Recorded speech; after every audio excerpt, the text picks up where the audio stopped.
بسم الله الرحمن الرحيم.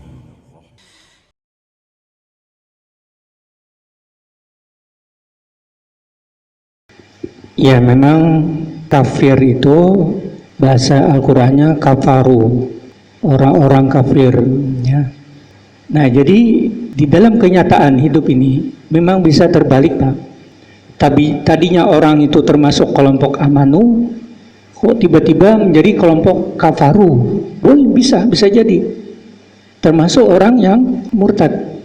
Karena ada dulu orang, tapi di sana ya, di kabupaten sana, sudah lama jadi kaum sebuah musola, tapi habis itu dia mungkin gajinya tidak sesuai, jadi ada embel-embel orang untuk bekerja yang lebih baik, yang lebih membahagiakan dia, sampai dia rela masuk ke agama Kristen alias murtad. Nah, itu kan tadinya amanu, kelompok amanu tadinya, dia sholat, ngurusin musola, dia ngurusin orang yang berbuka puasa, tiba-tiba kok berhenti, pindah dari situ. Nah, berarti kan bisa jadi. Ada juga yang tidak jelas, ya kan? Orang itu levelnya saja Islam, tetapi dia kadang-kadang tidak suka dengan ajaran Islam, malah dia menyanjung-nyanjung, memuji-muji agama-agama lain. Nah, itu kan nanti bisa ke kategori yang disebut dengan munafikun dalam Al-Quran. Al-munafiquna fid darkil asfali minan nar, lebih buruk lagi. Jadi kan yang berbahaya itu kalau sudah kelompok kafaru, musyrikun, muslimun, orang-orang zalim, munafikun, orang-orang munafik. Semua bahaya ini. Azabnya azab yang pedih. Itulah resiko kehidupan itu ketika kita tidak bisa mempertahankan iman kita, ketika kita tidak bisa mempertahankan diri kita menghadapi godaan-godaan setan. Ketika dia betul-betul sudah plong itu untuk meninggalkan agama Islam, pindah ke agama lain, merasa bahagia, merasa enak, gajinya besar. Tapi apa di situ?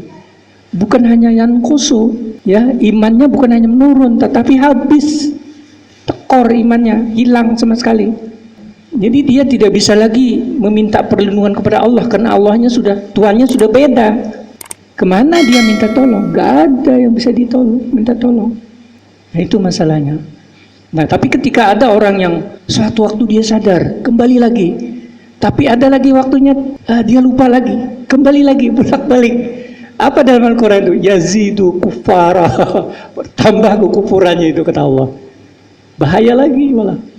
Sejak zaman kaum jahiliyah Quraisy itu mereka kan mengaku Tuhan yang menciptakan, Tuhan yang maha melindungi, Tuhan yang memelihara, Tuhan yang maha menganugerahkan segala rezeki, tapi mereka melalui patung. Sebenarnya mereka mengakui, cuman diluruskan oleh Nabi kita Muhammad SAW adalah tauhid, tauhidullah, beribadah kepada Allah, hanya mengakui satu saja, Qul huwallahu ahad, jangan yang lain-lainnya. Nah, ketika sudah berbeda, sudah ada perusak, pemelihara, ya kan, itu udah keluar dari konsep Qul huwallahu ahad tadi. Jadi itu yang diluruskan oleh Nabi kita Muhammad SAW selama 13 tahun di Mekah. Baru paham, baru di Madinah turunlah perintah-perintah ibadah. Karena sebelum lurus akidah mereka itu belum ada perintah ibadah. Kenapa? Karena ibadah itu sandarannya harus mentauhidkan Allah. Tidak bisa beribadah, mereka sedang beribadah kalau tanpa mentauhidkan Allah. Nah, jadi memang akidah, ya, pemahaman tauhid itu sebenarnya harus kita pahami. Karena kadang-kadang orang tidak mau, ya, masalah akidah yang bersumber dari yang sudah muktabar, yang muktaman, yang terpercaya dari pemahaman-pemahaman Ahlussunnah wal Jamaah itu. Jadi kadang-kadang mereka melarikannya ke masalah tasawuf, masalah tarikat dan sebagainya. Nah, tetapi ada betulnya, tapi bisa juga melenceng, ya, bahaya kalau melenceng. Kalau betul itu selama dia tidak keluar dari tuntunan Allah dan Rasulnya. Karena ada tarikah Rasulullah SAW itu Pak Zudi, dosen IAIN Surabaya, itu dia meluruskan tarikat yang sebagian yang sulit dipahami. Nah, saya kira itu, Pak, memang kita ini berbahaya, Pak, kalau tidak memahami konsep tauhidullah itu, mentauhidkan Allah. Nah, biasanya kita menyebutnya tauhid yang murni gitu, ya. Kalau tadi dianggap tauhidnya tidak murni, ya. Puasa iya, sholat iya, tapi kok konsep akidahnya kok beda-beda. Ini masalah.